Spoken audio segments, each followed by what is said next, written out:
darnos cuenta de esa señal. El problema es que no nos damos cuenta. Cuando Salomón se puso a inquirir en la sabiduría, dijo que era aflicción de espíritu. O sea, era aflicción de espíritu darse cuenta de las cosas que van a pasar. Cuando nos damos cuenta que esta niña nació destinada para morir, hombre, entonces no vale la pena ni casarse. ¿Y para qué traer hijos cuando usted los pare los hijos y están destinados a morir? Pero la iglesia está destinada para irse al cielo. Y se va a ir al cielo la iglesia. Dije la iglesia, ¿verdad? Porque no todo lo que parece iglesia es iglesia. ¿Quién es la iglesia? La que tiene el Espíritu Santo, porque el que no tiene el Espíritu de Cristo no es de Cristo. La iglesia es la que está en Dios y su palabra en ella. Esa es la iglesia. La iglesia es la que no cabe en su jaula, que no cabe en su jaula, y tiene que irle a contar a la gente lo que el Señor sí hace. Aleluya. Las señales son una evidencia. Dice el libro de Daniel que cuando se aumente la ciencia, de manera repentina vendría la destrucción. Hermanos míos, ustedes saben que los transbordadores los cancelaron, ya parecían carretas y había que ponerlos más modernos. Dicen que la NASA se está especializando solamente en entrar en las profundidades del universo. Óigame, vuélvame a ver, ¿cuánto tiempo hace falta para que esta ciencia llegue al colmo como en la Torre de Babel? Hermanos pastores, por favor escúcheme. Como que llegue hasta la torre, como la Torre de Babel, cuando digo Dios, descendamos y confundamos, porque si no, nadie los va a hacer desistir de esto. Entonces, estas señales de la ciencia es increíble. Okay, ha crecido tanto la ciencia que da una evidencia de que el Señor Jesús ya viene. Ok, menciónenme las señales que mencioné ahorita. No, las señales que mencioné, que indican que la venida del Señor Jesús está a la puerta. Como Sodoma y Gomorra. Ok, como en los tiempos de Noé. Que la ciencia iba a ser aumentada y que la apostasía iba a venir antes que viniera la venida del Señor. Sí. Y el amor de muchos se enfriará. Hoy desconfiamos de todo el mundo.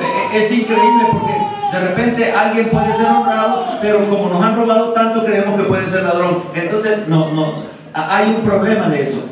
Pero la pregunta es aquí hoy para los pastores. Pastores, nosotros somos los encargados de alumbrar a nuestras congregaciones, de pastorear las almas de nuestras congregaciones. Oiga bien, una cosa es pastorear. Usted pastorea a su pastor. ¿Eres su esposo? No, ok, usted pastorea a su esposo, ¿verdad? Pero el pastor pastorea almas. Y de repente los pastores nos hemos confundido con obras sociales que son importantísimas y hemos dejado de pastorear a las almas. Amén. ¿Por qué dejamos de pastorear a las almas? Ok, si pastoreamos seres humanos, tendríamos que ir a pedir arroz de soya para darle arroz de soya a los hermanos. Tendríamos que ir a trabajar para conseguir comida para los hermanos. Pero si pastoreamos almas, deberíamos de estar metidos en el secreto de Dios, en una oración continua espiritual y en una lectura de la Biblia continua, para que el Espíritu Santo pueda revelar las necesidades de las almas que los pastores pastoreamos. ¿Me están oyendo, hermano? ¿Me están oyendo, hermano? ¿Sí me oyen bien? Ok, entonces el Señor Jesús está a las puertas, ¿verdad? Y yo siempre me asusto con esto. Imagínense que esa muchacha cree que el mundo es de ella, esa muchacha que está ahí. Pero si le dicen, mire señorita, en un año usted tira los calcetines, yo le aseguro que la actitud de esta niña comienza a cambiar. Y ustedes lo saben, me gusta repetir esto porque a veces se nos olvida. Comienza a cambiar la actitud de ella porque ella sabe que va a entregar cuentas al Creador y comienza entonces a hacer lo que posiblemente no haya hecho en toda la vida. Va a ser mejor hija, va a ser mejor madre, va a ser mejor esposa, va a ser mejor vecina, va a ser mejor compañera delante de la iglesia, va a ser mejor cristiana, porque se le acerca el momento de la verdad, tiene que entregar cuenta, y si no está a plomo, se está desplomada. Pues la venida del Señor Jesús, cuando nos damos cuenta de eso, deberíamos de comenzar a cuidar nuestra salvación, los pastores, con temor. A ver, ayúdame que se me olvidó de repente. ¿Cómo digo? Con temor y con temblor. A ver, pongámonos en calzoncillo, muchachos. A ver, pongámonos en calzoncillo. A ver, nosotros cuidamos nuestra salvación con temor y temblor. A ver, tranquilos. ¿La cuidamos así, pastores? ¿O la andamos como que si no vale nada y la ponemos por todos lados? Como que si no vale nada la salvación, sin cuidarla en oración. Un día vino el Hijo de Dios a la tierra. ¿Cómo que se llamaba? Jesús. Y cuando Él estuvo en la tierra, cuando Él estuvo en los días de su carne, ¿cómo era su oración, pastor? Dice, no, sí, era en la madrugada, en la noche, pero ¿cómo era su oración? Dice que su oración era con gran clamor y lágrimas al que lo podía librar de la muerte. ¿Quién era ese? El Hijo de Dios. ¿Y quiénes somos nosotros? Somos los hijos de Dios, pero más carnudos, porque el Señor Jesús no fue carnudo en nada, fue tentado en todo y salvo. Entonces, nosotros estamos seguramente más obligados que Él. Si Él oraba con gran clamor y lágrimas, nosotros no deberíamos de quitar la nariz de la tierra llorando delante del Señor, porque somos carne, sujetos a pasiones y con los problemas que nosotros tenemos. ¿Nos gusta la fama? Levante la mano. ¿Quién le gusta la fama? Oh, si pudiéramos botar este templo pequeño y hacerlo grandísimo y llenarlo. Ok, magnífico si lo hace para Dios. ¿Y si lo hace para Él mismo? ¿Me están oyendo? Porque corremos ese riesgo. A veces tener un templo como que tiene el hermano Sevilla, enorme en Rancho Grande, con un gentillal que usted no se imagina. Entonces, si el hermano lo hizo, se satisface viendo ese gentillal. Yo soy Antonio Sevilla, no hay otro como yo soy la mamacita en Rancho Grande. Entonces está haciendo una obra para Él. Pero si lo hace para la obra del Señor, para el Dios del cielo, entonces Antonio Sevilla debería estar llorando, debe estar llorando. Yo conozco a Antonio Sevilla, debe estar llorando por aquellos que solo tienen 5 miembros, 25 miembros. Necesitamos cambiar la historia de nosotros. Necesitamos cambiar la historia. Ok, somos hermanos y todavía no nos vemos como hermanos. O nos vemos como hermanos. A ver, dígame. A ver, pastores, ayúdenme por favor. Porque ustedes son de Matagalpa. Ustedes saben, yo no sé yo conozco los de Managua, pero los de Matagalpa, ¿nos miramos como hermanos o nos miramos como rivales? Fíjense que hay cosas que sí realmente son una realidad en nosotros. Y es fácil de probar. Ok, usted no va a sentir celo por su mujer si no mira que alguien la anda cotoneando. Hasta entonces le aparece el celo, hasta que alguien la anda cotoneando. Pues nadie sabe si tiene celo y si es rival del otro, hasta que no se le pone casi enfrente con otra congregación y de otra denominación.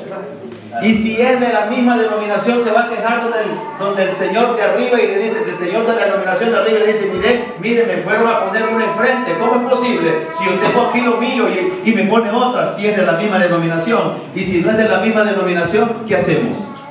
¿Me están oyendo, pastores? Nosotros necesitamos hacer algo. Hay algo que debemos hacer en el interior de los pastores.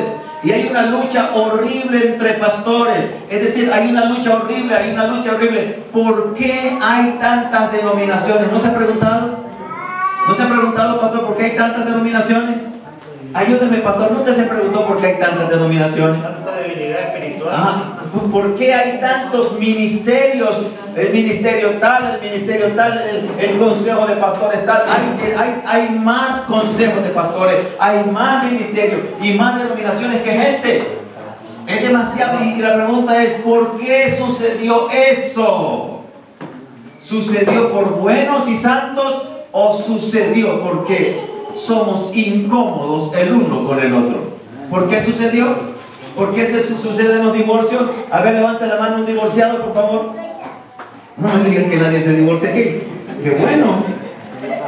Una gente se divorcia porque ya no se soportan.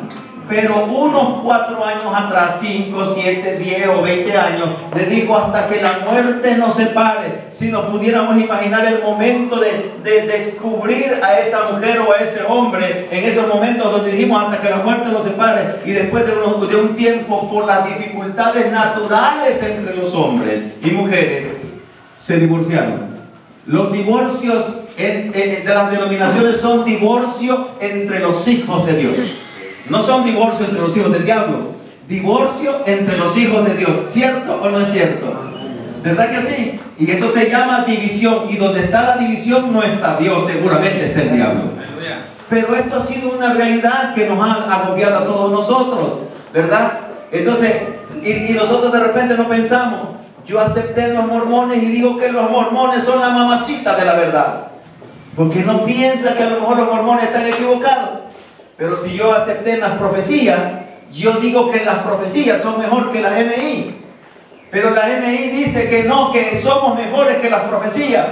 Hermano, porque los pastores no pensamos que solo hay un pastor de los pastores, y solo hay una iglesia, y solo un Señor a quien hay que alabar.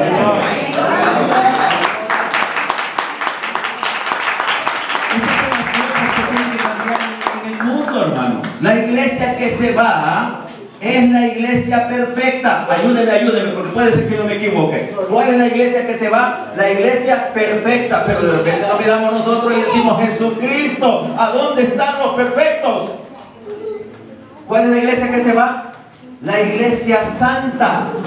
A ver, pastores, ayúdenme. La iglesia que se va, la iglesia sin mancha. ¿Cuál es la iglesia que se va? La iglesia sin arruga. ¿Cuál es la iglesia que se va? La iglesia sin contaminación. Y hoy tenemos contaminación. Jesús de Nazaret. Es increíble a dónde hemos llegado. Los pastores, el hermano Antonio Sevilla tiene 30 años, hermano Antonio Sevilla es el pastor. 33 años, y él sabe cuáles son las doctrinas de la iglesia de Dios. De la iglesia de Dios. Usted pertenece a la iglesia de Dios, ¿no?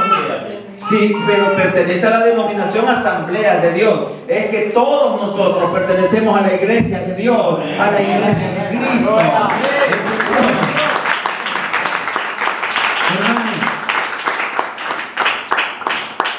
El Señor viene a llevarse esa iglesia. ¿Y qué pasó entonces? Hombres, sometámonos a prueba. Hay males que no se quitan si no se le pone fuego puro. Ok, reconocer que somos malvados. Algunos pastores, perdónenme por mencionar esa palabra. Reconocer que somos hipócritas cuando le digo Dios te bendiga, hermana mía, y después yo hablo por detrás de ella. Reconocer que somos hipócritas los seres humanos es muy duro reconocerlo, pero si lo reconocemos a tiempo, de seguro el Espíritu se glorificará en nosotros y seremos salvos, y Dios tendrá misericordia de nosotros cuando reconozcamos que somos gente que necesita reparación espiritual. ¿Me están oyendo, hermanos? Porque nosotros tenemos que hacerlo de los católicos. Los católicos no leen la Biblia, o casi no la leen, o no la leen y se van por lo que les dice el padrecito. Pero los evangélicos que decimos leer la Biblia, nos llevamos por lo que dice el líder denominacional, por lo que dice el chele que viene de los Estados Unidos, y por lo que dice el negro que viene de África, y no nos guiamos